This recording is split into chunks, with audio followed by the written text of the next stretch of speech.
I'm going to call this meeting of the Gloucester School Committee to order. I'll remind everybody that the mission of Gloucester Public Schools is for all students to be successful, engaged, lifelong learners. This meeting is conducted by video and audio in accordance with the state open meeting law, consistent with the governor's orders suspending certain provisions of the open meeting law and banning gatherings of more than 10 people. The meeting will be conducted by remote participation. We will not be having oral communications this evening or any public input. It's a special meeting. Maria, could we have a roll call vote for attendance from the school committee? Mayor Taken, Here. Ms. Watson, Here. Ms. Weason, Here. Kathy Clancy, Here. Mr. Favazza,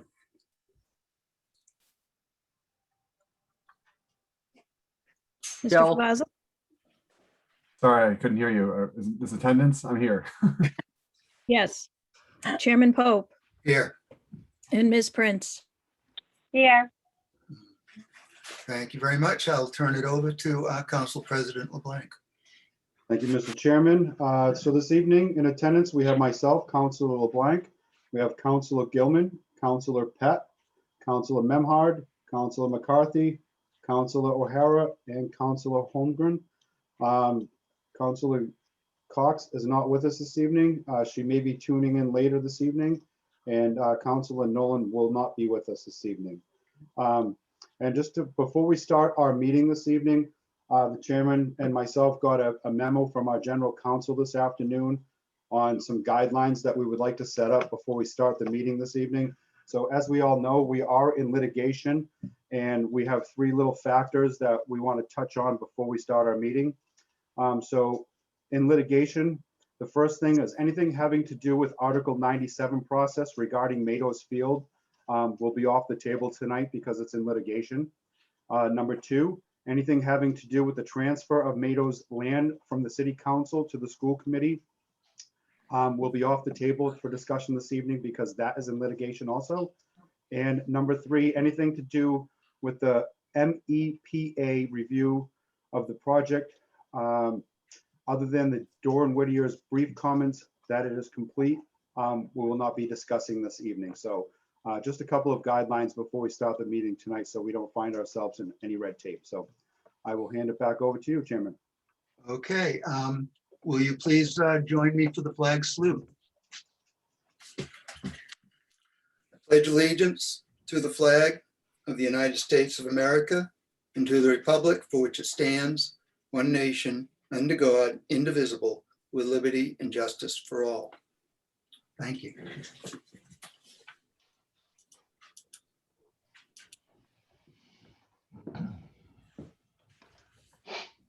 Okay.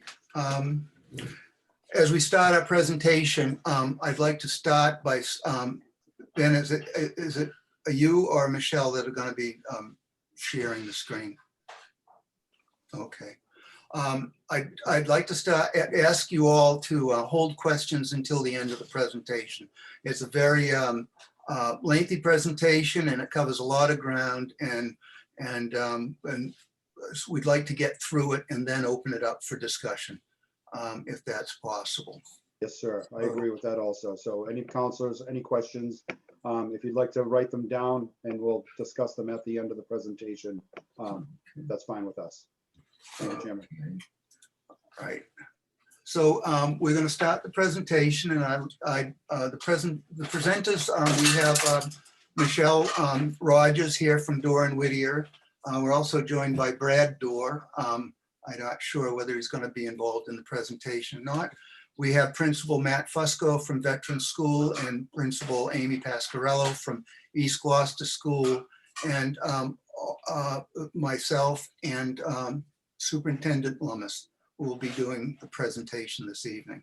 But there will be other people here available for questions at the end. So without further ado, Superintendent Lummis, you want to share your screen and start the presentation? Great, will do.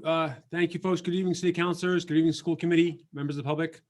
Honored to be here to give folks an update on where the project is going. Can you see a picture of the school right now? Yes. Great, thank you. Just wasn't sure if I'd share the right screen. So I have a bunch of updates you on because we've been full speed ahead for a while. And I want to make sure that while the most of this has been presented recently in some form, either school committee, school building committee, or traffic commission, we want to give the city council and thereby also the school committee members of public just a full update as we do from time to time with the city council. So we just keep going here. So tonight we'll cover a lot of ground, as Chairman Pope said. We'll give you a reminder of where we are now in terms of the timeline of the project. We'll update you on design development. That's the phase we're in now, both on the design progress, but also the work that is ongoing with city departments and boards and commission. We'll spend quite a bit of time on safe arrival and dismissal, and also site safety. That is certainly anything related to safety is of paramount importance to all of us. And want to make sure the city council and members of the public have a full update on that. We'll give a quick update on swing space at St. Anne's. Great news about, and that's good news at the swing space, good news about the cost estimate. And then also have plenty of time for hopefully for discussion and Q&A. So moving along here. So I just want to give you a big picture timeline. So as you all know, the city's been at this for a while. It's a big project, a super important project, creating a new school for, I lost count, but somewhere around over 30% of our elementary students, I believe is right. So, and just the different phases we've been in. So 2017, eligibility phase with MSBA, our partners with MSBA, site selection, feasibility, of course, the school committee and building committee and city council had a role in that. As you may remember, we were in the schematic design phase that finished last August. And then with the approval of the voters on November 3rd, approving the funding of the project, and also with the grant funding agreement from MSBA, we moved into design development phase, okay? And of course, as you know, there have been more than 60 open and public meetings about this project since the process began years ago. So just in terms of design development phase, where we are now specifically, we're in this first box. So the November 20th to June 2021, that's really getting ready for construction, okay? So things like the design development will show you what's happening in the design as that takes more and more detailed shape. We've secured and now we'll prepare the spring space and a lot of permitting and that sort of stuff is happening.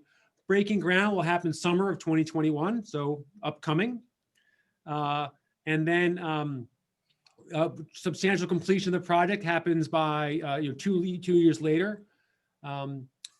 Demolition will be happening. So let me back up. Breaking ground and demolition will start this fall. So in the summer is when the site preparation and stuff happens, and then demolition happens in the fall. That's the sort of moment where folks really start paying attention in many ways. But the veterans folks will be moving out at the end of June, and then we'll get that site ready. And then substantial completion is 2 years later in spring of 2023, and the school opens in fall of 2023. And then at that point, the city begins working on the East Gloucester site. Okay, that's really the city work, DPW work. That'll happen. The work on that is still years away, obviously, but that restoration as into open space as well. So that's just the time frame on that. So I want to give you a summary of improvements. I'm going to invite Matt Fusco and Amy Pasquarello, the principals of the Veterans and East Gloucester schools, respectively, to give us an update on just to summarize some of the big improvements that our students, our staff, and the community will see because of the new school. Amy? Hello, thank you for having us here tonight. Just to point out some of the improvements, there's so many. First of all, the building will meet the full educational program of the school.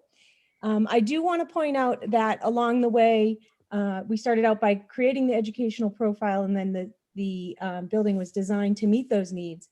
But also staff, teachers, and nurse, and secretaries, and specialists, and everybody were invited in to give their input so that they have, we have a collaborative process so that we know that the school is meeting their needs. The school classroom sizes will be appropriate size. Right now, our classroom sizes are significantly undersized, which happens to present a particular problem this year. We will have dedicated special education rooms. We will have a dedicated nurse, guidance, and counselor support. For example, currently my school psychologist and adjustment counselor share a space, so we'll have that privacy for them to do their very important work. We'll have a separate gymnasium and cafeteria spaces. We'll have a dedicated music and art room, so we're going to get those specialists off the carts, which they are so excited to do. We'll have extended learning spaces for project-based learning and STEM activities. So we're really excited to be able to provide all of this for the students of Gloucester. And Matt? Oh, Matt, you're muted. Sorry, There you sorry. go. All right. I do that all the time. Sorry. So thank you. Just I get to talk a little bit more about some of the more improvements that are going to happen with this absolutely beautiful building. We're going to have an expanded playground and play structure, 2 play structures that are going to offer variety for all the children. One of the exciting things, the play area is not going to be weather dependent. It will have drainage and other site improvements that's going to allow these areas to be open for the entire school year. We're going to have separate playgrounds for the kindergartners and our first graders. That's going to be towards the front of the building. And what you're seeing now is grades 2 through 5. One of the things we really like about this is that there's plenty of room for the children to spread out, yet the area is completely fenced in, very safe. We're going to have on-site student pickup and drop off. So it will be off of Webster Street and it will be within the complex itself. Our own dedicated bus loop rather than as it is now where it mixes together, which is not very convenient. A full access emergency loop that will go around the entire building for emergency vehicles. Plenty of on-site parking for staff and for visitors. And another exciting thing is whenever we have a special event at the beautiful gymnasium, we'll have plenty of parking for people. Great. Thank you, Matt. And then moving on to just an update on design progress, we're going to show you some of the more detailed interior spaces here, interior and exterior spaces, to give you an update.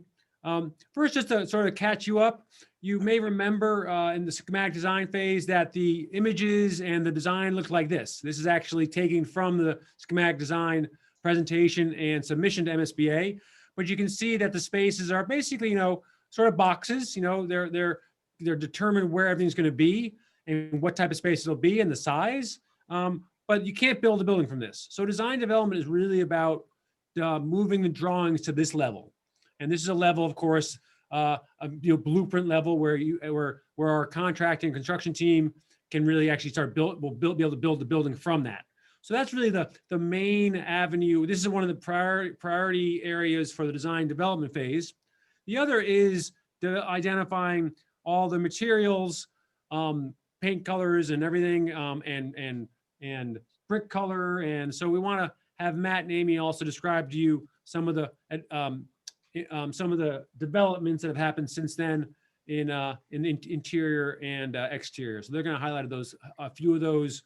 The progress is being made in the actual interior and exterior spaces. So this is a typical classroom. If you'll notice, there are multiple spaces for learning. They can have breakout groups and whole groups learning. You see a student writing on a whiteboard on the wall on the right-hand side. That is actually a collapsible wall, so it will join with the classroom next to it to add flexibility in learning and so that they can do group projects and those kind of things. If you look a little further still on the right where the glass window is, that is a special education or breakout space that is between the 2 classrooms. Students can be in that room to kind of get a little extra, do small group work or get some added support and still be part of the main classroom. I wasn't done unless you want me to. No, that was a mistake, sorry. I can stop talking if you want, but Keep going. there's so much more to say. So the cubbies will be inside the classroom, which is a wonderful, I won't get a complex, I promise, Ben. The cubbies are inside the classroom, which is nice because when students have to go to their cubbies to get their things, they're not in the hallway unattended. They're still part of the classroom and everybody have their own space. If you notice in the back of the room, that accent color, those are the things that Ben talked about that we are picking now. Every grade level has their own color, so that students can really anchor themselves where they are in the school. There's also a beautiful built-in seat right under one of those windows, kind of a reading nook. So we're kind of making the final decisions on accent colors and things like that to finalize the project, but it's really coming together nicely. This is a picture of the extended learning. And if you notice the soffit on the ceiling, it gives a wave. There's a lot of waves and as a nod to our nautical heritage in Gloucester, there's a wave there. There's also a wave on the tile and the walls. There's a waves there and on the floor. If you notice, you'll find blue is the accent color for the common spaces. So our extended learning space is a common space. So there's the blue on the soffit. If you look down the hallway, there's that more yellow. That would indicate where a grade level would be. In the extended learning area, they have a sink so we can do some STEM activities. They have technology. They have breakout areas for small groups. This is really a tremendous asset to learning and will change how we're able to really do project-based learning. And this is our beautiful gym. This is one of my favorite pictures. I love the color scheme. Remember I said blue is the common spaces. So we have a lot of blues in here because this is for everyone. The blues are on the insides of the windows. They're painted on the lines and the floors and the curtains of the stage, on the pads on the wall. You'll also notice the white, light blue and darker blue. Those are acoustic tiles to kind of help with the sound in the room. The stage is going to be a raised stage. It will be about 30 inches off the ground so that when we have performances, the audience will be able to see. The stage also has a ramp in the back that's accessible to the music room. And will be a tremendous asset for the entire school. So just to add one thing, so if you'd seen a picture of this during schematic design phase, you would have seen the same room essentially. The gym hasn't changed in function or sort of in form, but you wouldn't have seen all the colors and the lines and the colors of the curtains and the colors of the acoustic tiles. So it's that sort of thing, as Amy was saying, that is happening during design development. And the amount of time we spent on picking which blues, and is it a light blue and a dark blue, or two light blues and then one dark blue, and the pattern, that has all been fun. All right, Matt, thank you, Amy. I get to talk about the exterior of the building. I am on the exterior design team that's been working here. So this is what it would look like as you pulled into the front driveway off of Webster Street. To your left, you'll see some more of the colors that Amy was talking about. I saw those in the hallway as well. These tiles, we've gone through a bunch of different looks since we started this. And so we've come up with the color scheme for the front, smaller tiles. But if you notice, it's in a bit of a wave. So we are keeping up with the wave theme. Ben? So part of what the work we've been doing so far has been choosing the type of brick that's going to be used. It's a really neat brick. It's got a lot of depth to it that we all liked. And again, you get a good shot of that white part of the building is to look like a sail. Yep, there you go. Okay, so it looks like a sail. And it leads to the media center and the art room are all both in that front portion of the building. We've also looked at granite to be used on the bottom part. of the building. And we've done a lot of work with what the gates will look like, what type of turf to choose. We've been doing a lot of that. Next slide. This, of course, is really a beautiful part of this building. This is a front area of the building that is beyond just being beautiful. It's also extremely safe because it's going to allow us to stage students in a very large, safe area if we're either going to buses or at pickup or even at lunch and recess, because underneath those beautiful wood timbers in the front is the cafeteria. This will be used as an outdoor classroom as well, with plenty of areas for students to sit and to work. And so we're not only looking at making things beautiful, but also there's very practical work of design and permitting. And Michelle Rogers from Doran Whittier will explain how she and the Doran Whittier team are working with city departments, boards, and commissions through the whole process. Thank you, Ben. So throughout this process, we've been working with these groups, and then as we get into design development and then further into construction documents and permitting, we begin to have more and more meetings with them. But recently, we've met with both Chief Smith and Lieutenant Gossam from the police and fire departments to review the building site plans, access into the building, safety and security within the buildings, egress plans, the fire loop around the building, turning radiuses for fire trucks, and all of those very important pieces that go into the decisions that we make regarding safety and security, both in the site and in the building and on the site. We've also had several meetings with the Department of Public Works. With them, we work with them to determine the maintenance of materials, what kinds of materials. We ask for their input for everything from paving materials to wall finishes. We've also worked with them to establish what the district's standards are for monitoring systems of the building and any of the proprietary needs that they have so that they can have our building coordinate with buildings and other systems that are already in the district.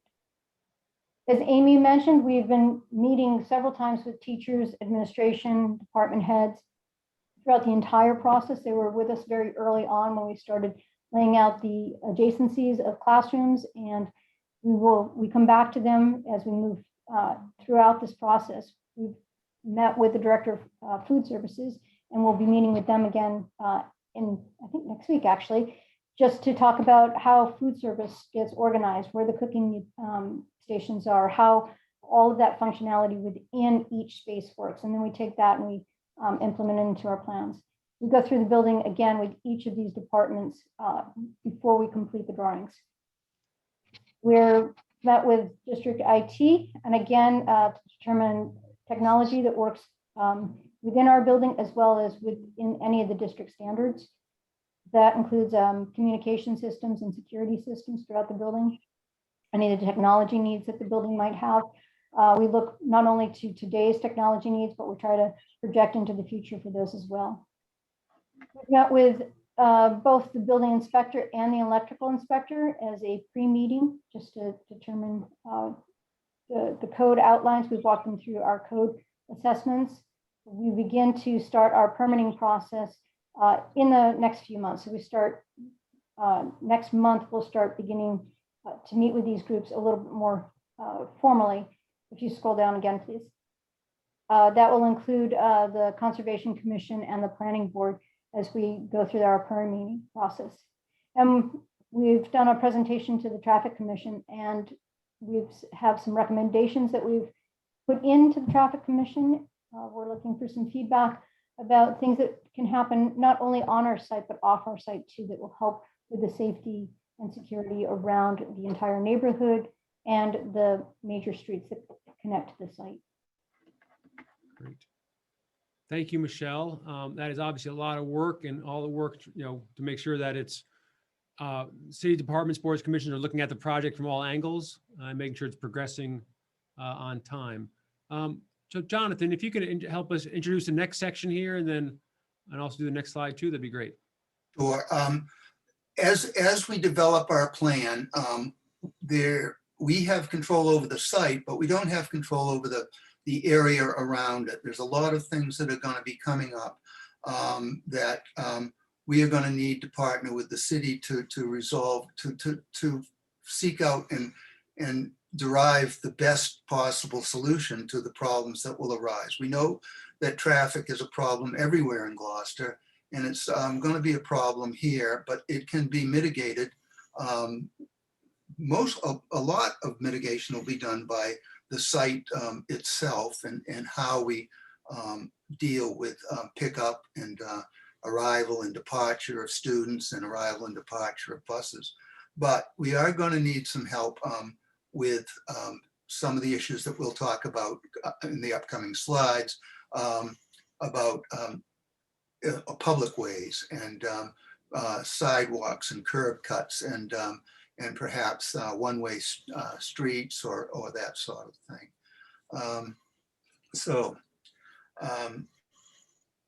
You want me to keep going on this? Yeah, just give us, just to help remind folks about what they've seen before and just Yeah. the process of working on traffic. We had a traffic study that we presented to the city council last April 14th.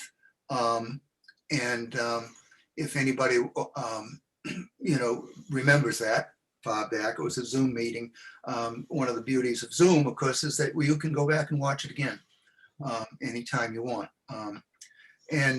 We have updated that traffic review, and we had another presentation to the school committee and the building committee this past October and November. Then we met with the traffic commission in December. And we're currently looking for some recommendations from the traffic commission to help us make everything work a little smoother and a little bit better on the public ways. So that's where we're at, and that's sort of, we're still working on that. So Thank you, Jonathan. What I'll take from here is just to give folks a little background on school arrival and dismissal, because folks can get, it's not as sort of what you might expect often, unless you're actually doing it regularly. So just so everyone knows that the impact on the surrounding neighborhood and streets is while it happens, it's fairly intense, but it's also fairly time limited. So typically 25 minutes in the morning or so. So that would be, for this school, assuming they have a 9 o'clock start time, that'd be 8:40 to about 9:05. It's actually always pretty surprising how there can be so many people so quickly, and they can all seem to evaporate after that, just after the start of school. And then also about 20 minutes or so in the afternoon for this school would be getting out at 3 o'clock, it'd be about 2:50 to 3:10. Some folks come early and line up, but that's on their own time. And it's also, it's singleton cars, and then again, folks clear out pretty quick. One thing that's important, and people often sort of conflate the two, is remember, school gets out quite early. And so afternoon dismissal of any school, although it's intense, doesn't hardly ever, never really coincides with rush hour traffic. And that's an important piece, because a lot of the data that we see is around, and a lot of our experience in intersections are often during rush hour. And then of course, obviously in Gloucester, that impact is only September 1 to June 15, which is important here, obviously, because as everyone knows, traffic is pretty challenging in the summer months, but that is not being contributed to by school traffic, morning or afternoon. And then the next piece here is just to help people understand the best practices that help improve safe access at any school. And you'll see a lot of these happening in the design, what we intend to do at the new school here. So one of the first things is separating car, bus, and pedestrian flow. The only school that really has that right now in an organized fashion is West Parish, and even that we're going to improve on quite a bit, actually. The best school arrival and dismissal has dedicated live drop-off and pickup locations, and we'll explain that. But what that means is that parents are picking up or dropping off at one spot, and you can do it in a way where the cars stop momentarily, let kids out or let kids in, and then keep moving. People don't have to park all over the place or on the city streets in order to get their kids picked up from school, but those kids are brought right to their car door, essentially. Another really effective practice is encourage bus ridership and walking to school. And this is sort of an anomaly, but something we'll continue to work on and continue to educate folks. Actually, bus ridership, many folks don't realize, is better for the environment. You're getting a lot of cars off the road. That improves the city air and of course reduces traffic. And it has the added benefit of improving arrival and dismissal. So we like to get kids walking or riding bikes and also riding the bus. Those are the best ways and most effective ways to come to school typically. Doesn't work for everybody, we understand that. Another important piece, and this is related to the live drop off and pickup, is sufficient queuing. So instead of having cars backing up onto city or neighborhood streets, like you have now at Veterans and at East Gloucester, you have the queuing off the city streets and on the school property. And we'll show you how we're doing that here at the new school. You have to staff arrival and dismissal appropriately. And this is actually something that Gloucester does quite well, especially at places like West Parish and others. We have staff out helping people, either cross or manage their ways or guide buses, that sort of thing, guide families. Another piece is having ample parking. And this is something that's challenging at almost all of our schools, all elementary schools, except for West Parish, which of course is the newest school, but having ample parking on site so staff can park, visitors can park, and also you can park during events. And what that does, of course, if you have it on site, is get it off of the side streets and neighborhood streets. It stops people from parking in front of driveways, which is always a point of consternation. What's also really important, and we'll show you how some improvements can be made here, is have clear and redundant signage marking school zones, crosswalks, speed limits, and the like. And the other possibility, other way that schools and cities do this is use traffic calming measures that are appropriate for the neighbors or surrounding streets. And those are a lot of different measures there. Some fit for on city streets, some don't. But that's another way that schools in the Commonwealth help make sure that school arrival and dismissal are safe. So we're going to show you a bunch of things. Ben, Oh, sorry. Ben, do you want me to talk a little bit about safe routes to schools too? Thank you. Yeah, of course, Kathy. Thank you. That'd be very helpful. Okay.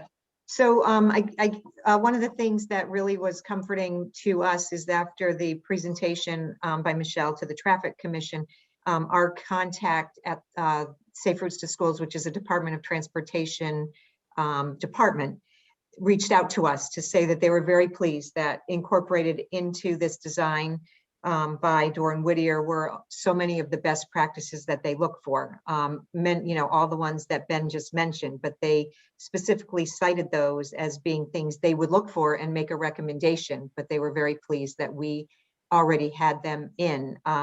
They talked about other things that they might suggest, such as raised sidewalks on Webster Street to make it slower for cars going by, to make sure people know it's a school zone. They talked about this concept of a walking bus, so parents could drop and meet families or kind of gather as they walk down to school. Who's farther away, they pick up another family a block away, and then you have I think community among the parents as well as another community among the kids. And I think in terms of our long-term goal, those are the kinds of behaviors that we think strengthen the entire school community and the connection to school. So not only does it, I think, help kids get to school safe and with friends, it really helps move towards that goal of a school community. And we know that that's one of the important things to keep attendance up and so many other benefits from a community and from our schools.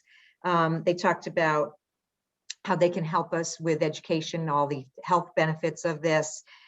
We talked about definitely the idea that, getting more people, it'd make it cool to be on the bus again, go yellow to go green,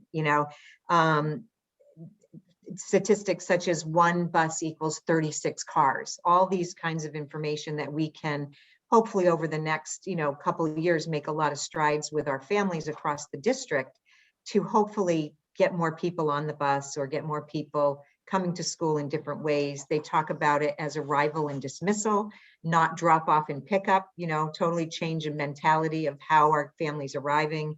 The wide area where there is the staging area at the school is a nice place for parents that walk that may come to walk their kid home to come and sit and talk with other parents and then wait for their kids to get dismissed and then, walk them back home through the neighborhoods. They talked about signage, and they definitely talked about how they will be there to partner with us from a district-wide perspective on just the whole education, both about our families, but also as a community and what we can do to make this in all of our school locations a safer place for everybody. Thank you, Kathy. It's a good example of a partnership that can help us, do our work better and help make things better for both the families and students, but also the city as well. And it's just really great to have them be able to work with them. So we're going to show you, Matt and Amy will go through some of the existing conditions, because there are actually some very serious challenges at Vets in East Gloucester right now, which the new school will remedy. So I'll first hand it over to Amy, and she can tell us how things are operating at East Gloucester these days. So thank you. At East Gloucester, we have a significant parking issue. We have about 40 FTE, full-time equivalent staff members, and 28 parking spaces. So that is not nearly enough. My staff has to park on the street, down the block. They double park in the parking lot that is kind of to the left of the building. In there, they'll double park in there. They'll pull up on the grass. So that parking is definitely an issue at East Gloucester. For arrival and dismissal, the parents line up on Chapel Street and the students are dropped off or picked up. So the stop sign, where Ben's arrow is, they get dropped off there and they have to walk into the building. We don't allow cars in during arrival and dismissal. Family visitors and parking, there is really none. So if we have an event, parents are parking in the neighborhood and walking in. Deliveries, this is a large safety issue. Deliveries come in and they go into that back parking lot, which also doubles during the school day as part of our playground. You can see there's 4 square things there that they're running through. So we have large trucks that come while students are outside, and that becomes a safety issue. We usually block it off with cones, or we have to put an extra person there just to make sure they're safe. Our buses, when they arrive to go around the circle, our circle is not wide enough for a full-size bus to go all the way around. So they get about halfway around and have to back up. And if you notice, there's a crosswalk there. They have to back up into the crosswalk and do a 3-point turn to make it around the circle to drop off students. That's clearly a safety issue while other students are walking in. We do have it heavily staffed, but it would be easier if it was a separate entrance. Accessibility, we have one handicap spot. There is a sign that they put out back only when voting happens. It's not marked. It's behind the building. So it's not near the front door. So it's not very accessible. Our pedestrians, the crosswalk goes right across the bus drop off, and you need to park in the neighborhood to walk in. So there's significant traffic challenges at our current school. All right, so Veterans as well has some less than ideal conditions also. Staff parking, we also have too few spaces for the current staff that we have. They'll park on street, my staff. Sometimes they'll park in the little parking lot up above the school right there where Ben's pointing at. And they are, the way it was set up, it wasn't organized very, very well. Arrival and dismissal, we really don't have any way for parents to queue up to pick up their children. We really have, like, what's happened now is that parents will pull into the little front area in the school where Ben's arrow is. Make a little circle with that, Ben. Perfect. And they come in like 4 at a time and they drop the children off. And arrival's more spaced out, so it does somewhat work, but that can't be done at dismissal. And that's pretty much all the parking that there is, unless parents are parking along the street. We're lucky that the fraternity club allows us to park in their parking lot, and also the Masonic Hall on Eastern Ave allows us to park there as well. If they didn't, that would make for a really difficult problem. like I said, parents sometimes will park in front of driveways, fire lanes. And again, if there's event, they have to really, they're kind of on their own to find a spot. Buses will pull in, basically park up along the side of Webster Street in front of the school. There are some crosswalks there that they have to go over. What we can basically have one bus back into the driveway, but it blocks egress for any other cars while it's waiting to either pick up or drop off kids. We have 2 handicap spots, but they're pretty far away from the front entrance. Then they have to go up the ramp, which is pretty steep. You can see it right here, the 2 spots. We're missing curb cuts as well in both areas. Great. Thank you, Matt, very much. So another thing, so there's also access challenges in terms of safe signage. So if this is heading east on Eastern Avenue, and if you're traveling east, you take a left on Eastern Avenue, the first thing you see is actually a private slowdown sign. This is not even a city sign. It would be helpful to have signs which do a few things. Then next, you come up upon a highway sign. And remember, the highway 128 comes after the school. And then only when you get to the school on Eastern Avenue, only when you actually are upon this crosswalk that heads to Webster Avenue, is there actually a school zone sign and a speed, slower speed limit sign right at that crosswalk. And we'll show you some suggestions on how this could be just rearranged in a more orderly fashion. And that would help point out to and notify the folks who travel along Eastern Avenue, both that there's a school, what the proper and safe speed is, and then how to improve it, so improve safety. We'll show you that in a little bit. And then across, coming down 128 and turning right onto Eastern Avenue, you don't see any notice of the school at all until you are essentially at Webster Avenue. So that needs to be improved as well. And that can be improved on 128, coming, I guess, east or north on 128. It also is something that can happen along Eastern Avenue as you approach that intersection, heading I guess, westbound.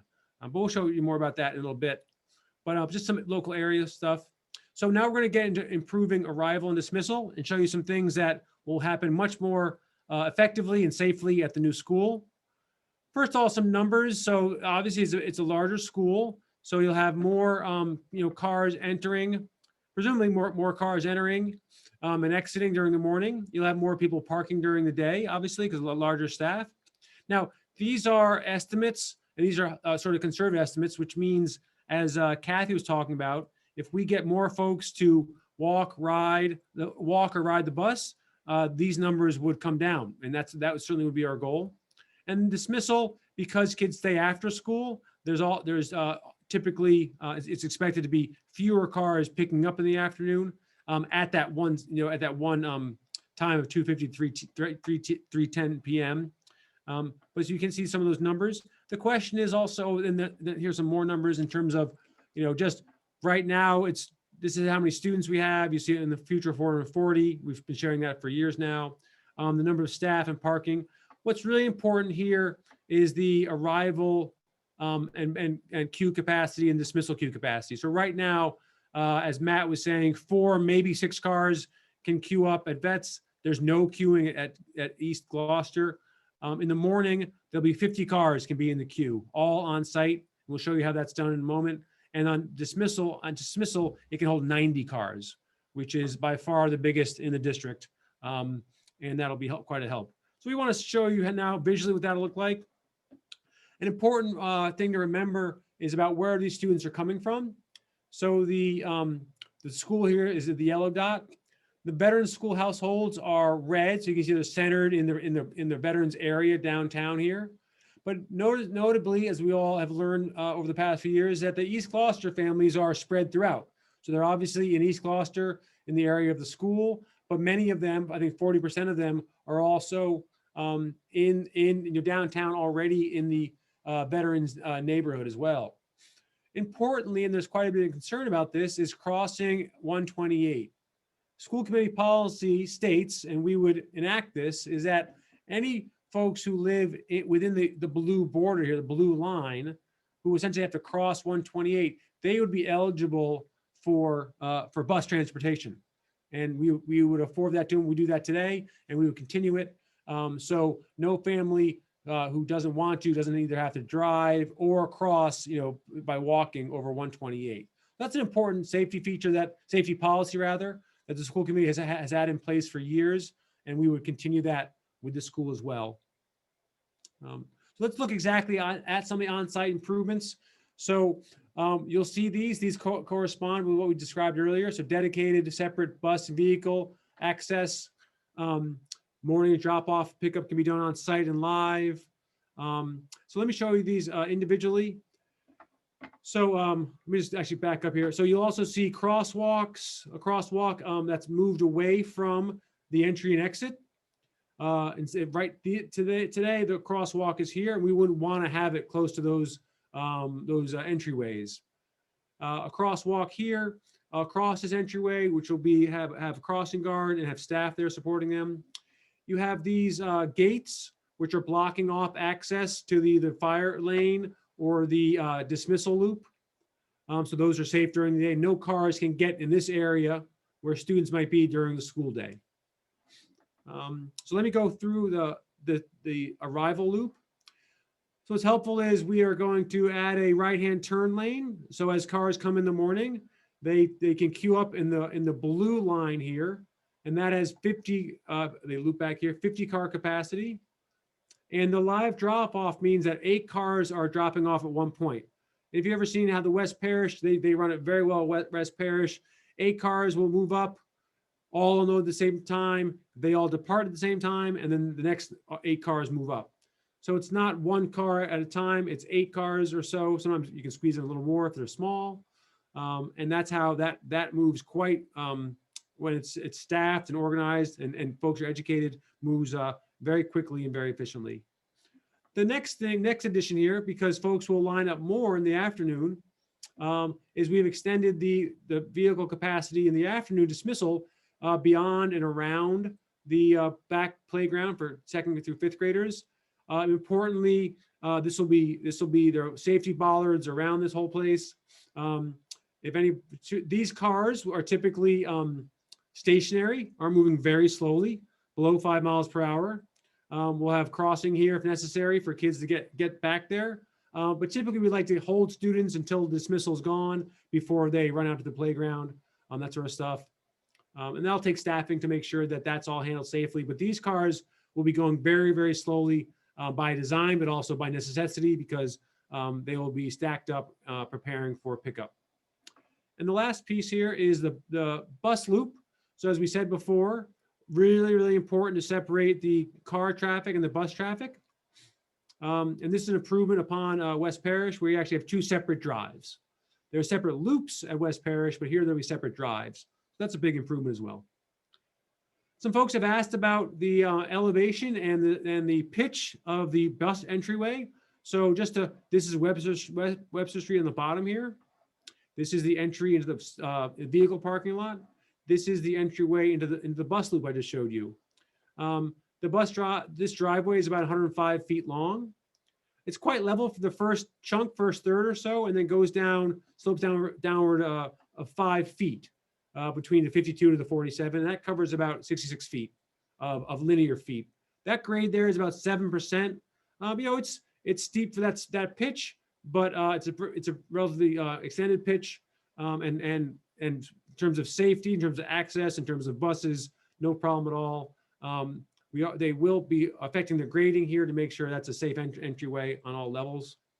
So just wanted to share that with you because some folks have asked questions about it. And then very importantly, as Michelle talked about, is the ladder truck turning radius. So this has been worked out with the fire chief early on. So in any emergency, these gates are opened and a ladder truck or any fire or emergency vehicle can get around to any point or any access in the building, any doorway, and make sure that this any emergencies being responded to quickly and effectively on all parts of the building. So then there are areas that are off-site and will need improvement. And this is where Jonathan was talking about earlier, where where we can make all the changes here that are on site, as I was just describing, we control those, but we will need the city council's help and city department help in order to make these improvements, which will adjust some of the work, some of the situation off-site, which we've talked about. Let me go on to those. So the first one would be at the end of Webster Street. So this is trying to improve the flow of cars coming down Webster Street and to Eastern Avenue. So you're looking down Webster Street to Eastern Avenue right here. And we're recommending and we'll be asking to make 2 lanes here at the bottom. One is a right turn lane, one is a left turn lane. And as you can imagine, that'll make the right turn lane go quite easily and make sure the left-hand lane is dedicated just for left turning. And so those cars don't get backed up. And that'll improve the traffic flow onto Eastern Avenue and make the whole process work more smoothly for not only those who are attending the school, but those who live in the neighborhood who need to travel down Webster Street, either at arrival or dismissal. Another area is just about the no parking zone. So this is outside Veterans. This is Webster Street along this way with Eastern Avenue on the right corner here. Currently, there's a no parking zone where the red line is. And we are recommending, design team, the school building committee is recommending that no parking zone be extended when the new school is there. This goes back to the crosswalk, where the crosswalk will be. And then, of course, the no parking zone will be added because we add that right turn lane I just showed you. This could happen just during school hours. This could happen just during the school year. That's really for other folks to think through. Traffic Commission can make a recommendation on that. DPW can support that, but it doesn't have to be just no parking, all the time. But certainly could be no parking during school times, during the school year, that sort of thing. So some options there. A few other areas, and then relocating the crosswalk, which I mentioned, which would go up here as opposed to where it is currently. And that moves it away from the entrance and exit ways of the parking lots. Another area of improvement that we are recommending and hope we can get help from the city on is really providing advanced warning and providing better signage, really. So this is along Eastern Avenue to warn drivers of school-related entering and exit is the school zone and school-related traffic that's entering and exiting. Be sure we clearly designate the area as a school zone, and that would allow the appropriate school zone signs, perhaps in traffic calming devices and speed zone changes, particularly during school times, and speed limit and signal controls as well. And as folks know, these days there's a vast array of colors and blinking things and show your own speed that can help, that do help quite a bit on roads, especially where their schools are. And that would be along Eastern Avenue, also on Webster Street as well, and perhaps even on 128. So folks get, what they don't get now is, full advance notice that they're entering a school zone and there's a school close by, and there could be school pedestrians. So all those proper signage and proper locations would be helpful quite a bit. And those are some of the things that we would be recommending and want to work with the city on. In terms of timeline for those offsite improvements, important to start doing that design work this upcoming year. The planning and scope for what it would be, what signs, where, what it costs, is electricity needed, any curb cuts that might be needed as well. We understand but aren't too familiar with that there's currently a curb cut and sidewalk. That's a process that's happening in the city now, and would like to sort of build upon that and join with it to make sure we have the proper sidewalk improvements or curb cuts. The work we would hope would have to happen in FY23, so it's completed in summer of 2023 prior to school opening in August of that year or September of that year. That's the timing for all those. Just have a few more updates here. St. Anne's, quickly, good news on this. It's proceeding on schedule and as planned. The lease with St. Anne's, John Dunn's working on that. And can answer questions about that later if you have any questions, but that lease will be finalized soon. St. Anne's is taking responsibility for the majority of repairs that are needed for occupancy, particularly ones related to the building envelope. We have furniture, we're storing furniture this year that we had to move out of COVID. So we are going to remove that from St. Anne's over April break, so just in a couple weeks, so that they can get their work going and we can make sure that the building is ready to move into this summer. We're going to have a forum for veterans' families to make sure we update them on the St. Anne's process and how St. Anne's is going, and that should happen in April, in early April, or in a couple weeks. Some more good news on the cost reconciliation. So the project remains on time and on budget. So I won't go through this, but the point here is that part of design development is what they call a cost estimate reconciliation. So you get two, as the design develops, as we've shown you, and gets more detailed. At this point with MSBA, there's always two cost estimates that are done again, one by the architect, one by the designer. And at that point, they see if there have been any cost escalation, any design changes that have increased costs related to the cost estimate that was done during schematic design. Many times in many projects run by the MSBA and others, at this point, you'll see that there have been increases and you have to make changes to the design to get the project back on budget. That's a process called value engineering. We do not have to do that at all in this process. Both of the cost estimates have come in on budget, and they're also close to each other. So they're supporting each other, and that shows us that both the design and the designers and the builders are in alignment on what they believe where costs are and what they will be. So the original construction cost that was approved by yourselves and the voters was $52 million. And that's this first column. And the two development cost estimates that were completed last month, as you can see, are just under that. So they're on budget. And they're also, you can see they're close together, 51.9 million versus $51.6 million. If those are very different, then it's clear that they have to go back to the sort of drawing board and figure out why their differences, because they're aligned here. That's very good news as well. So quite a bit of good news on design on the costs that we remain on budget. Those are just the details for you to look at on the different areas related to the construction budget. I won't go through those. And then upcoming public meetings. So obviously tonight's joint meeting, we'll continue our monthly school building committee meetings in April. I mentioned, I believe it's April 13th is a Veterans School Community Forum on the move to St. Anne's. In May, we will have a community and neighborhood forum.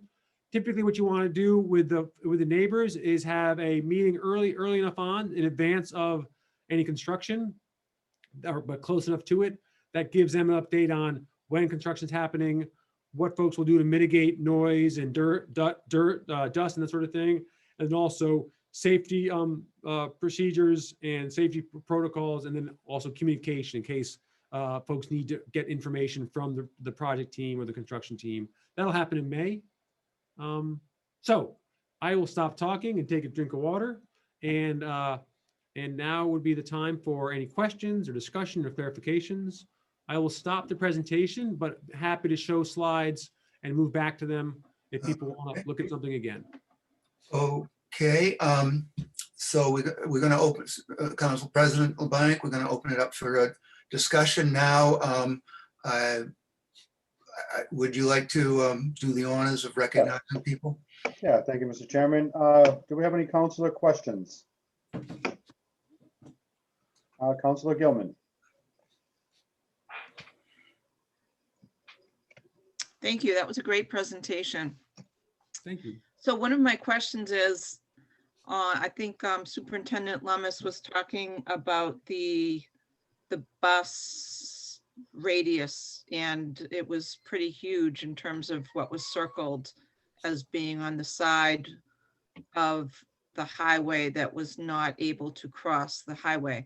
So my question is, are all the students at this proposed new school, are they all going to not have a bus fee? I'm not sure right now. I believe the bus fee is $100, but I'm just interested to know how many of the students would be required to pay that, and your input in terms of the reasonableness of that. Sure. I honestly, Councilor Gilman, we haven't mapped out what's one, versus, what's 1.5 miles versus 2 miles. Obviously, most of vets currently is within the 2 miles, and so, but you're right that we typically charge, if it's less than 2 miles, it's $100. I just don't know if there are any outliers there, that sort of thing, in that catchment area, but it looks like it's all pretty close in. But you want me to add to that? The policy basically says that if they live in an area that is deemed dangerous to walk, then they get a waiver on the superintendent can waive the bus fee upon request. Thank you. Councilor Gilman, do you have any more questions? Typically what we do is we'll ask a couple of questions and move on before asking another counselor, but if you have any more questions, why don't we just, you personally, why don't we just get them all off now and then we'll go to the next counselor, so that way we're not going back and forth. So Okay. if you have anything else, just. No, I thought the presentation was very comprehensive. I would just add on the timetable, I think the date that you had for the election was 2021. When the voters voted, I believe that is 2020. I just wanted to let you know that before we put this out on Zoom tomorrow as a recording, you might want to fix the PDF, just something small. No, that is crucial. We want to make sure people know the vote already happened and they shouldn't get ready to vote in the fall. That is a very good catch. Appreciate that. Thank you. Thank you, Val. Councilor Pat and then Councilor Holmgren. Yes, again, thank you for a wonderful presentation on a few things. I think the point that Chairman Pope just made is very important, that the superintendent has the authority to waive the $100 fee and that would be for any of those students. My understanding is that that's the policy, and please correct me if that's wrong, that any of those in that catchment area allowed by that blue would be, would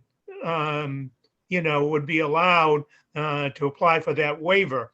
And I would strongly suggest that the school committee, the school department, work with the East Gloucester residents to make that point available, and known to them, and then also to work with the downtown, mostly Ward 2 residents, to talk about like the Safe Streets programs of together, of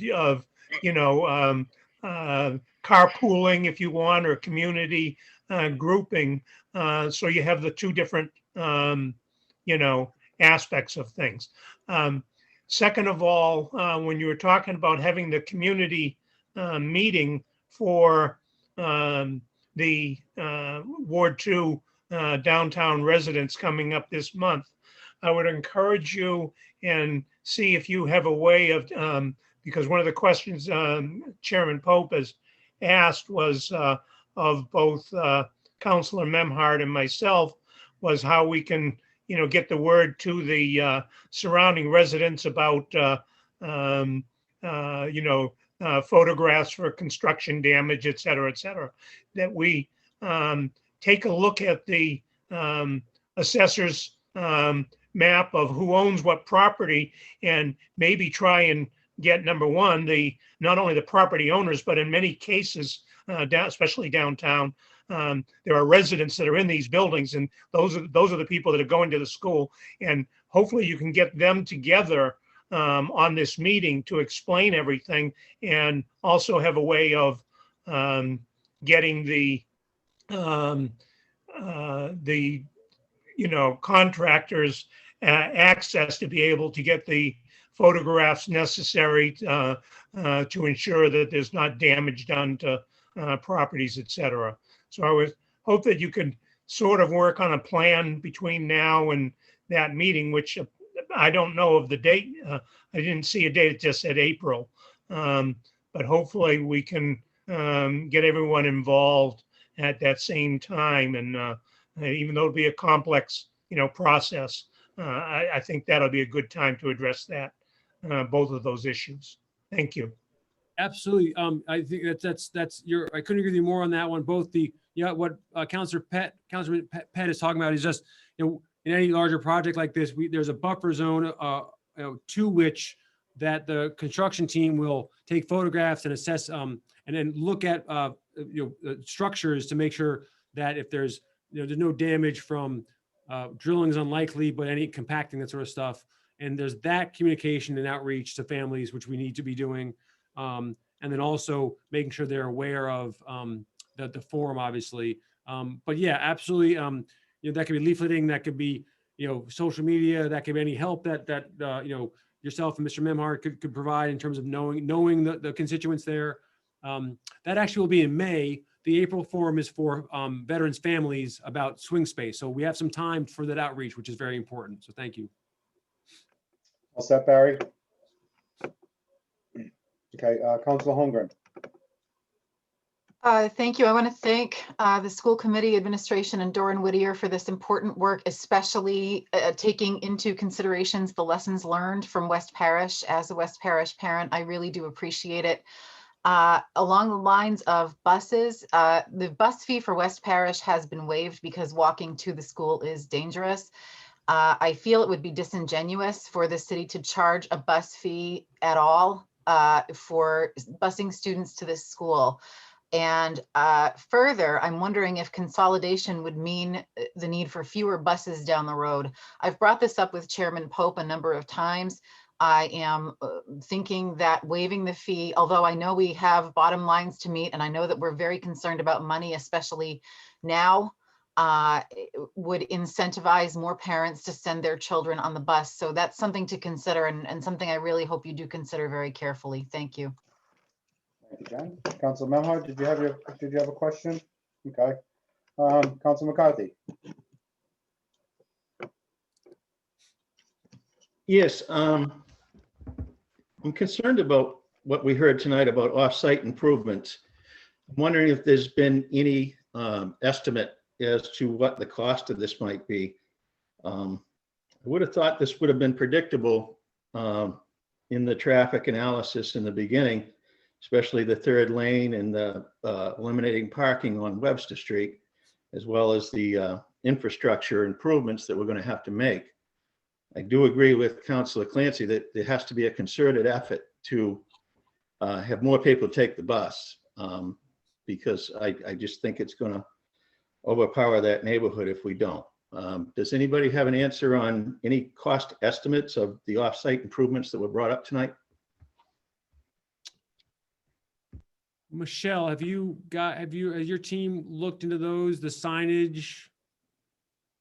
We have not, because we can't add that to our budget. Our budget is restricted by on-site and what it directly affects. So the curb cuts that are directly connected to the sidewalk improvements and the crosswalks are part of our budget now. But anything that is off our site is not included in the MSBA budget. And I also think, Ben, that we need to have, some consensus on what those improvements are. And then once we've gone through the proper channels on that, right, with traffic commission, et cetera, then we can go and perform those estimates. Okay. Thank you. I'm sorry, I was on mute. Councilor McCarthy, anything else? No, I would just ask that we, get that stuff to the council. I think this is more an administration number going through the DPW and stuff like that. So we can request through the mayor's office on some rough numbers what that would be, because that would come through Mike more than anybody. Councilor O'Hara and then Councilor Memhard. Thank you. I just curious, as far as from the traffic count, has the 80 staff members, how they will play into this contractually? Staff members have to be there 12 minutes before school, and they leave 5 minutes after the bell rings. So I don't know how that's been projected as one question. Steve, how would you, because I do have a number of questions. Would you like me to ask all or just wait for answers? Yeah, if you want to just go through them now while you have the floor, that's fine, and then we'll get over to Scott. No sense in going back and forth between counselors. No, that's fine. Thank you. We answer one at a time, though? Just stick with. Yeah, that's fine. Go right ahead. Great, thank you. Thank you, Councilor O'Hara. So, yes, you are right by the contract that is what, 12 minutes, but most of our staff, if not all of our staff, are typically there, before that. I can see Amy and Matt shaking their heads. Amy, Matt, maybe you want to talk about this just in terms of when people are typically showing up. It could be anywhere from an hour to a half an hour's majority will show up before school starts. And most stay after school, same, a half an hour longer. I have to kick them out sometimes. And the 12 minutes before students arrive, that's the amount of time they have to not have a student in front of them. So most teachers want to come in, put their bags down. They usually get a cup of coffee, or they might run to the copier or something like that. It's the rare few that are kind of coming in last minute. Yeah. I don't think it would be a big traffic addition. And so in the planning and preparation for this, for any school project, in those numbers of arrival and dismissal, when you're talking about 20 minutes, that sort of stuff, they don't typically count staff. Staff are always counted earlier than that, because the reality is what just Matt and Amy just described, is that they show up earlier and stay later. The other part of, when I say 40 FTE, that's counting paraprofessionals and cafeteria workers and janitorial staff that all come at different times. The 12 minutes before is the GTA contract. Thank you. Perfect. Thank you. My next question is relative to the parking. The 10 spaces that are presently on the upper end of Webster Street are going away. Those 10 spaces are, as clearly, it's a very congested neighborhood. People park wherever they can park in those 10 spaces. If we were to go take a look right this second, you'd find all 10 spaces full. To take those away during the daytime, or to take additional spaces off Webster Street for the right-hand turn. I think the first slide that was showed a left-hand turn or a right-hand turn coming up Webster Street. So you're clearly looking for a space on a already narrow street. To take away parking spaces for the general public is obviously going to create a lot of phone calls to us, the city councilors who field those calls. So that's a major concern I have. Obviously, I don't expect any answers. I don't think you can answer that, but I think taking away those spaces are going to create major stress to the neighbors on Webster Street and the adjacent streets. Could we just respond to that, Jamie? Yes, Michelle? Please. They're not all going away. Michelle, is it 8 that are remaining? Six are remaining at the top, and with the 120, they're included in that 120. And so with the amount of spaces that we've added on site, right now you have teachers parking in there during the day. It's technically part of the school parking. So most of those teachers will find spaces on site. Because what you're saying, Michelle, is that the during the school day, is that those 10 up above are taken by school staff. Now the 6, or I think you said 6 or 8, will be, sounds like, available to the community because we've got plenty of parking on site.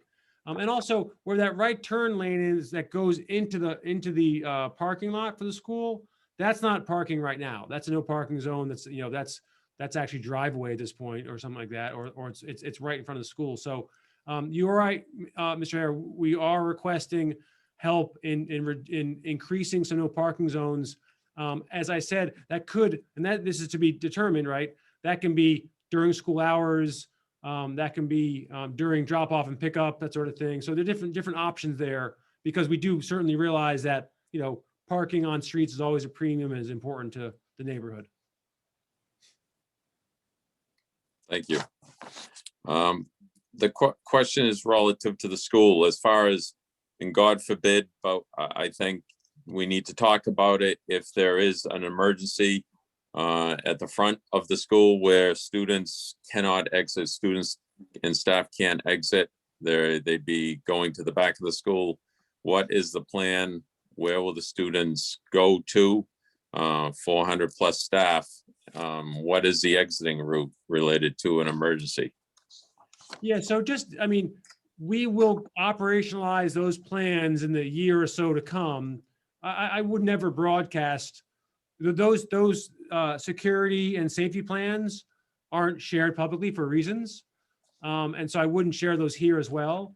But I do want to assure the committee that, as we have in every single school, you know, evacuation routes, evacuation locations, safety plans for every type of safety concern you possibly raise, everything from intruders to animals to medical emergencies to earthquakes. Literally, those are in all of our safety plans, safety emergency plans, and they will be developed and reviewed by the police, by the fire, like they are every year, and approved by them. So that's something we're confident we can do well, but just wouldn't share that publicly about what those routes are and that sort of stuff for obvious reasons. So presently and I understand your logic, but there is a plan. There is obviously in the design stages, there is a plan, a route for these children and staff members to go. Yeah, we don't have that as of right now. We just haven't gotten to that part of the process, but we will be doing that, and it'll be done and completed well in advance of the school going online. And it will be done with fire and police, as it always is. Terrific. We live in New England, tight quarters. Is there snow storage area on the property? Obviously, we've had a very mild winter this year, but the average winter comes with a lot of snow. I don't know enough about snow storage to comment on that. I don't know if Michelle or Brad do. I should not. I don't know myself. I think that's just about with anywhere in the city. Wherever we can put snow, we'll put snow if it's a bad winter. Yeah. Typically. Yeah.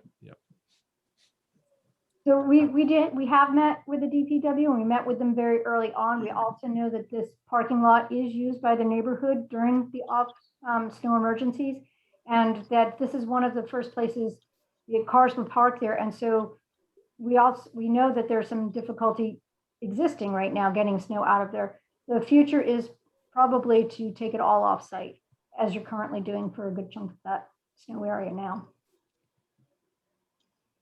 Terrific. That's fine for now. I'll let Council Memhard speak. Thank you. Thank you, Jamie. Council Memhard? Sure, thank you. Thank you all. Thank you to the school committee and the building committee. This is clearly a beautiful facility that we'll all look forward to being a part of in our community. My specific question this evening, just as a follow-up to issues that Councilor O'Hara and Councilor McCarthy have raised, and also the Traffic Commission.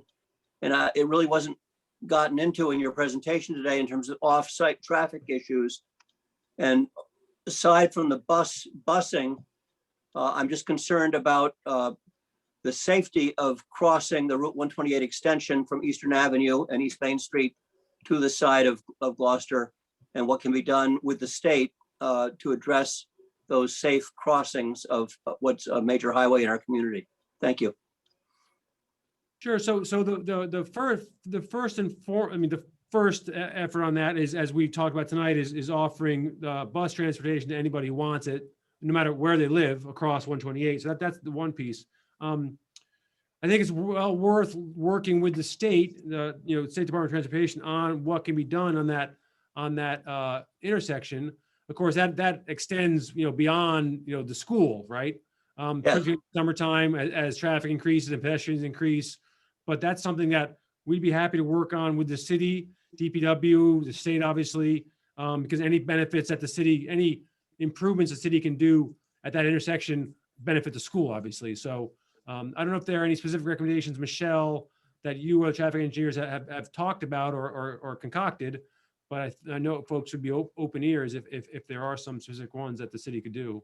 Well, can I tell you that, Counselor, through the chair, Counselor, Barry, Pat came to my office and we discussed some, he was bringing up some issues that just alone, that when you want to go push the button, either set of lights, you have to go in practically, you have to cross the street to go in the street to push the Right. button just for the lights to turn red. So we're working on the state to put it actually a button on a sidewalk that's closer, so you don't have to cross. That's one thing. We're still working on to make sure that the trucks don't go down Eastern Ave.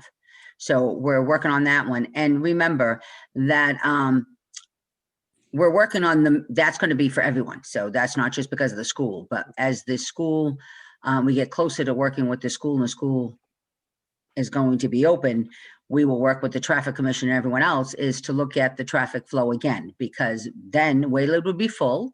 Cameron's will be full. We can understand the traffic. We can understand what's going on. If we have to do like we did in East Gloucester, one way, we'll work with the neighborhood to make sure we'll get the signs that's all out there. And we'll also get some crossing guards in the beginning to make sure people will know of the changes. So if it's one way on Webster Street going up in the morning, like we always do, then we'll make sure, we'll have a police or a crossing guard there to actually remind people.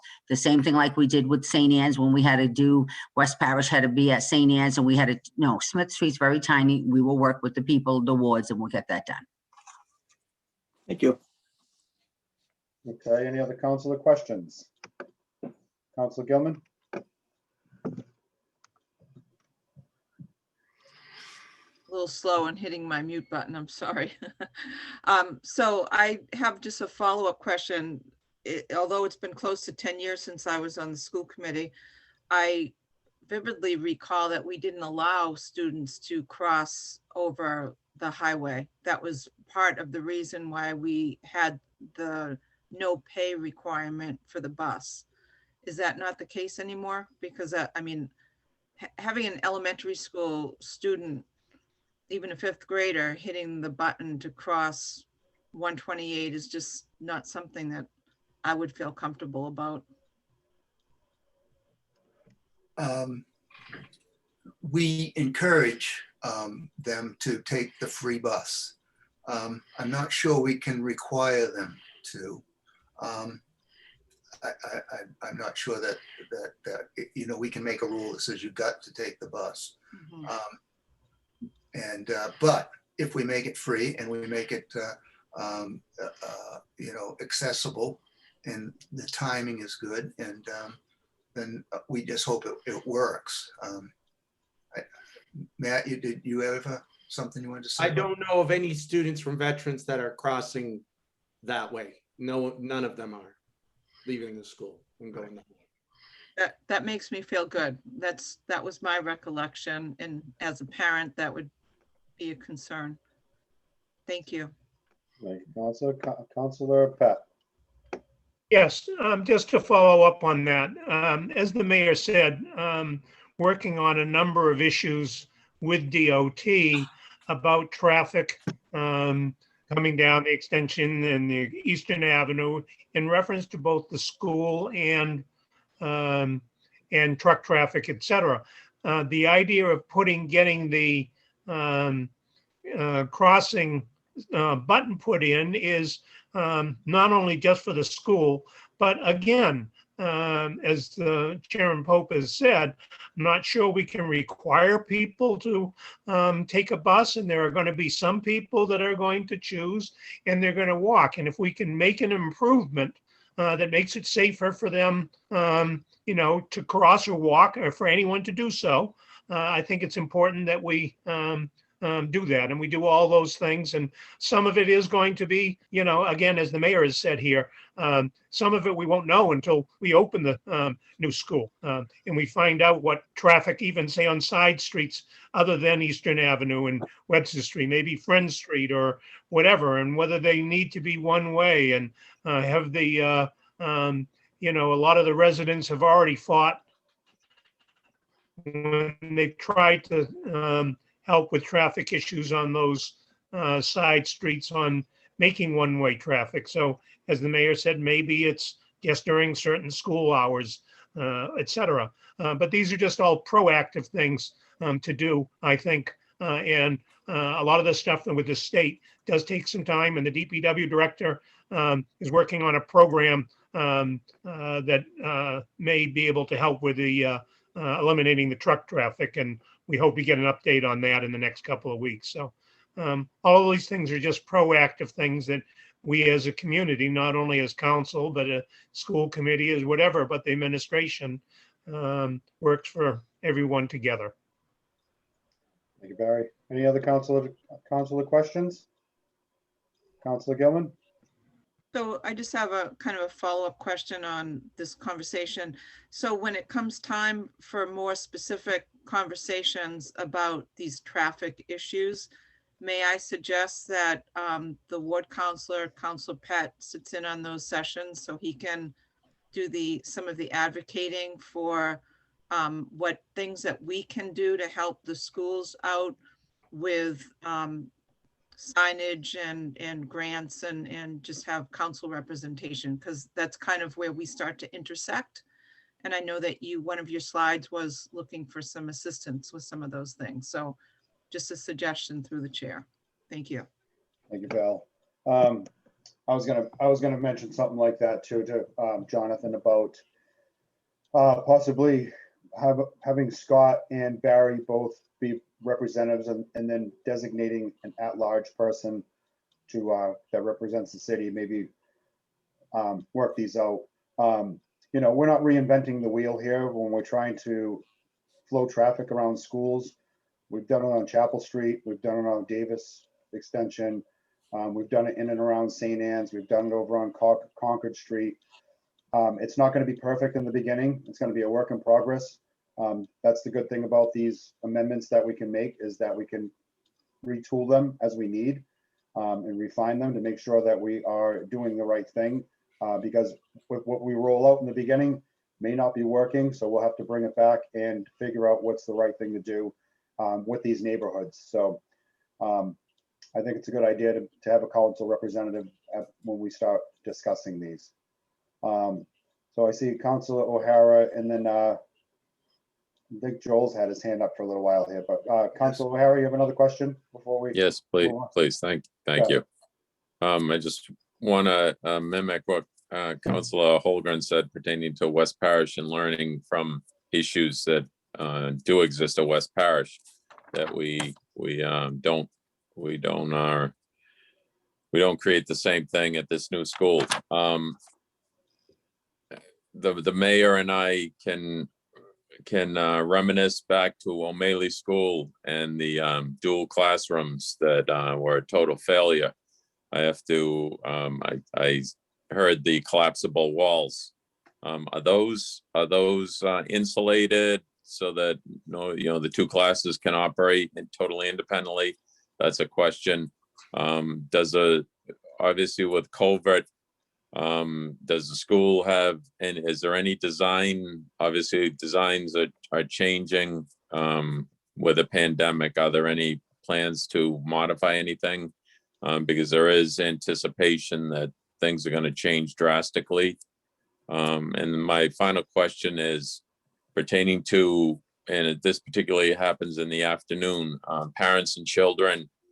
Typically, some parents and children will go to the playground, and how, when they exit the school, how can that be incorporated into the queue, so to speak, where a parent goes off with a child to the playground?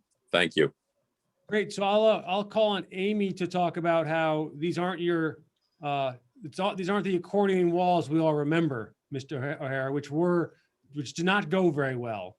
She'll explain that. And if Michelle, if you can explain about the HVAC and how that's adjusting. And then Matt, if you can talk about, the type of way we can work with students and control in terms of making sure they get to the playground safely in the afternoon, that'd be great. So Amy? So I'll admit I was leery of the collapsible walls at first, but I am told these are not your grandmother's collapsible walls. They're well insulated. They are easy to move, and they're soundproof enough so that you're not hearing the class next to you. But what it does do is it gives that ability to collaborate and to move around and do project-based learning.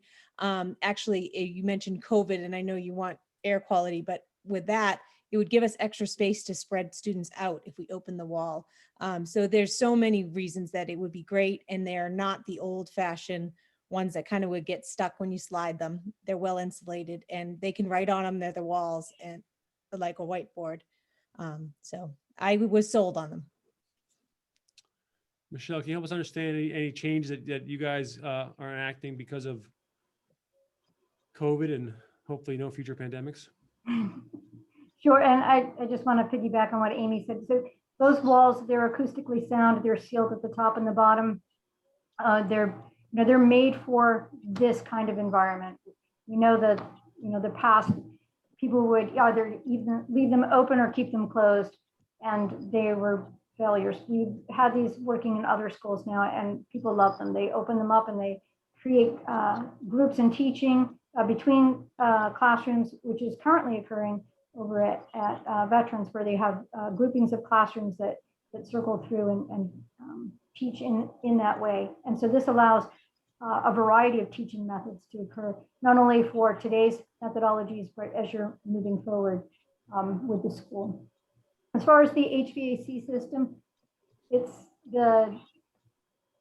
going to be, or it is, designed as the most sophisticated system currently. So the air exchanges are, I believe, 2 to 3.5 total air, 100% air exchanges within the classrooms per hour. In larger spaces, it changes over a little bit more because you have more people. So the air exchange is 100%. It's cycling through. We have the highest grade filters going into these systems, and within all of these spaces, the classroom spaces, there is currently the operable windows. We tend to say that the actual HVAC system is more efficient and works better if you don't open the windows, because now you're getting the full air exchange and you're getting clean filtered air. So if you keep the windows closed, you're getting the good air coming through. But we know that protocol has been to open the windows. So if you have to do that, you'll be able to open those windows. But the HVAC system itself is going to take care of all of the exchange and pollutants within the air for you. One more piece on certainly with COVID's case is space and spacing kids out. And certainly, West Parish is operating quite well these days, better than all of our schools. They've got more spaces because that's how schools are built. This school will be built with flexible spaces, extended learning spaces, and others where if we need to spread kids out further than they typically are, we'll be able to as well. So that's another way that would help if you need further distancing. This school will have the space that we need to do that. And then Matt, if you can just talk about ensuring safety of kids getting to the playground and how that would intersect with or work with the dismissal loop there. Yeah, thank you. So the counselor brings up a good point that there will be cars traveling around the back area at dismissal towards the playground. So like anything that goes on with the school, it involves parent education, setting up the proper type of protocols so that children are being either guided over into the playground area, but also, as Mr. Lummis said before, there'll be bollards around the whole playground area to keep errant cars. They'll be traveling extremely slow. Also, I wanted to point out that the front part of the area where outside the cafeteria, where there's where we could have outdoor classroom spaces, would also be a great place for parents to wait until the traffic's thinned out, and then they can go on to that. I also want to mention the gates that go across to the solid gates. So as soon as the queue has gotten short enough that you don't need that loop, you can close that gate and then let the parents and the children go back to the playground area safely. That gate will keep the cars from coming into that area.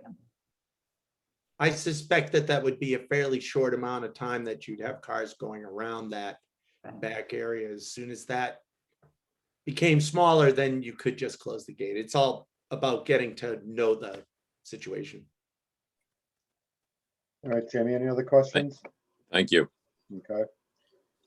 Jonathan, I know you said earlier in the beginning that you had limited screen, but I think Joel had his hand up for Yeah, quite a while. no, All no, right, Joel, I think the school committee all right. should have the opportunity to ask questions, and Joel's had his hand up for quite a while. So, Yeah, Joel, no, I must have misunderstood. I thought the school committee and the city councilor were gonna have like a conversation. So Councilor O'Hara had asked a question a while back, and I thought it would be, good for some school committee input on that. But if that's not how this is going tonight, I can talk to him offline. So thank you, but it's okay. all right, so you're all set. Melissa? Thank you. I have a couple questions. So looking at the schedule, it's my understanding that Mados Field will not be available for softball this spring. So can you tell me what the plan is to address the needs of the softball teams that play down at Mados and Green Street? We haven't heard much about that. So I'm just wondering if it was discussed at the building committee and I missed that conversation. The building committee has, the softball field will be usable as long as the school is open. So till the middle of June or the end of June, they can use that. We've set up a meeting with DPW and they have scheduled fields for them to play until the Green Street field is completed. So it's not something that the building committee does, but DPW has met with the Women's Softball League and come to reasonable accommodations that they're happy with. Yeah, so that meeting already took place. That was DPW and Brian LaFata. And as Jonathan said, the representative from the Women's Softball League. And so they had that scheduled out. Great, thank you. That's good to hear. My second question is, having been part of the after-school program and picking my granddaughter up at East Gloucester for a couple of years, can you tell me what the numbers are like for veterans in East Gloucester as far as how many students won't be getting picked up right after school? Because when the world is back to normal, there will be after-school programs and maybe before school programs, and how that will play into the traffic maybe not being so bad as we may anticipate, knowing there's a lot of kids that attend those programs. So can we talk about, is there any numbers on those right now, or is it just speculation or not even considered at this point? Matt and Amy, can you just describe, like, typically in a typical year, how many kids you have in after school? So this year we have significantly less because they're off-site, but on a typical year, we can have anywhere from 30 to 40 students at the after-school YMCA program at East Gloucester. I'm not sure what veterans is, but it has probably similar. Matt? A little bit less, about 15 to 20 kids for YMCA at the school. I have a lot of students that go to Pathways in the YMCA offsite. So that's like 45 kids that might not be picked up immediately. So that will help with the slower traffic. And then my last question, I don't know if there's been a lot of outreach yet because it's so early in the project, but we are going to have a full basketball court, which is going to be excellent for youth programs and community programs and all that. So I guess would just like to hear more at some point about what the outreach is going to be to the community to get the community engaged with this beautiful asset that we're building. And also, I know there was some programs going on at Veterans. I think it had to do with food distribution and things like that, knowing that neighborhood uses the school as a resource, which is one of the reasons why I voted to keep the school in that neighborhood, because I believe it helps that neighborhood thrive. I guess I can assume that those types of programs will continue with the new school and hopefully expand to help the needs of the neighborhood. I have an excellent partnership with the Open Door in the mobile market. So I would, that would have to stay in place. They've been an excellent partner, so I wouldn't see that going anywhere. It's just great with all that parking and that accessibility that it seems to me that those types of programs will expand. So that's good to hear. So thank you very much. Great presentation for all those involved. Very informative, even to someone who's been watching all along. It was helpful. Thank you. Are there any other questions on this from the school committee? I think Barry has his hand up. Yeah, Councilor Pat. Yes, thank you. Just not from the school committee, but I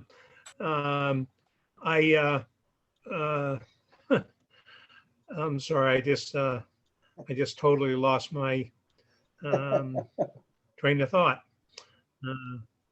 Okay. Oh, I'm sorry, I just totally lost. okay. Laura has a question. Oh, I know. I'm sorry. It wasn't about the presentation itself, but either Chairman Pope or President LeBlanc, if you would, because when we started this, we talked about the meeting being for a shared meeting between the school committee and the city council. And although the public is obviously we're happy to have them attend, it's not for public commentary or questions.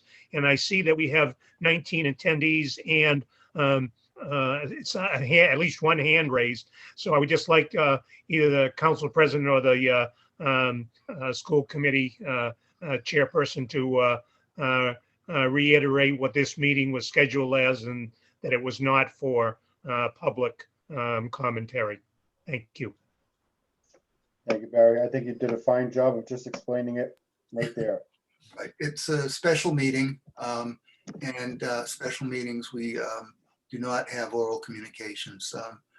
As we go down the road, we will try to have more community input as things progress, and we'll have opportunities for people to people have opportunities at every regular city council and every regular school committee meeting to communicate through oral communications, and that is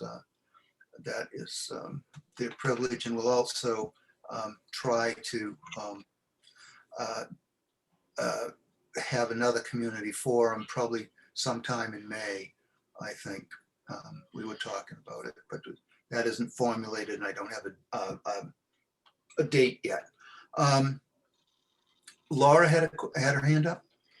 Thank you, Jonathan. And thank you to everyone for this great presentation. Sort of a small detail now that I'm seeing different views. I'm assuming that the work with backyard growers is going to continue. Where would those gardens be in this current layout? Can I take, so we have two locations for those gardens. We have first graders and second graders are located off the front next to their playground. So that we have boxes in that area, and then in the back we have the upper students. Yeah, this, you have to go to the more updated plan, so I don't think you're going to see them here. Nope, you're not going to see them there. I can, yeah, so they are to the right, if you go to the bus loop there, they're about in the center, just to the right of the playground. Here. So you mean over here where my? Yeah, go to your left.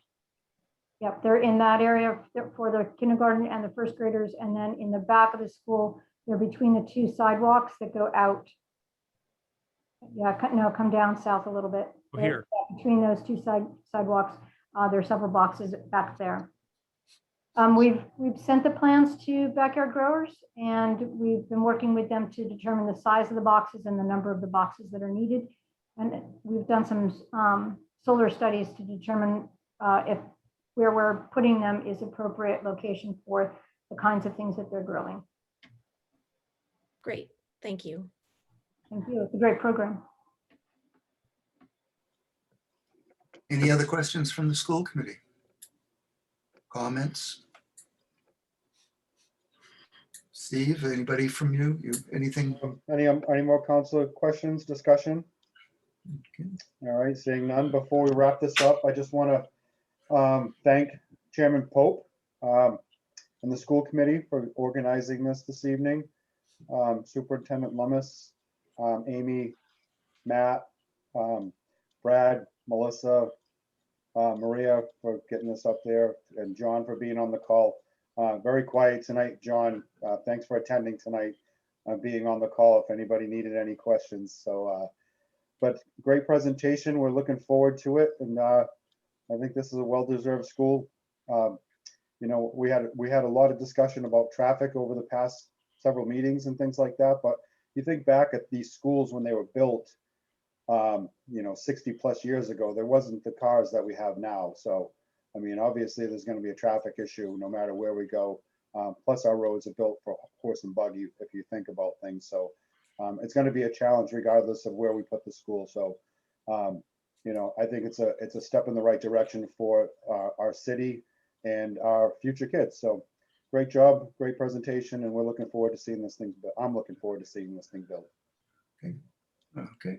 Thank you very much, Steve. And I'd like to thank the council for being so patient, and I look forward to working with the council to resolve some of these community issues that we all need to participate in as well, particularly the Ward 1 and Ward 2 councilors. I looked at the map the other day, and there's actually, it goes up Webster Street. The you know, one side of Webster Street is Ward 1 and one side of Webster Street is Ward 2. And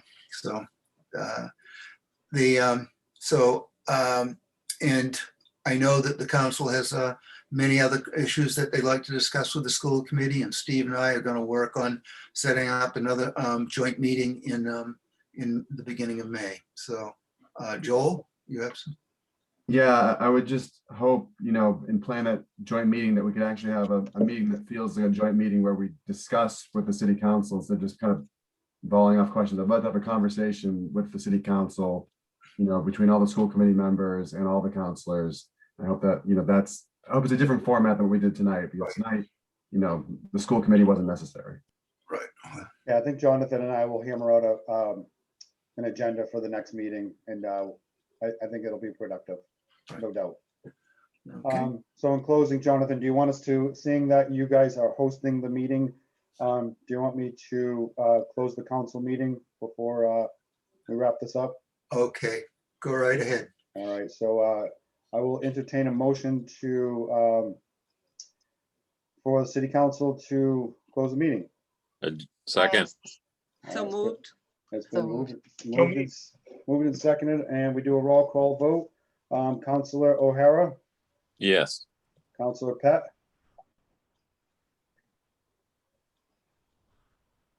you there, Barry? Yes. All right, Councilor Gilman, Yes.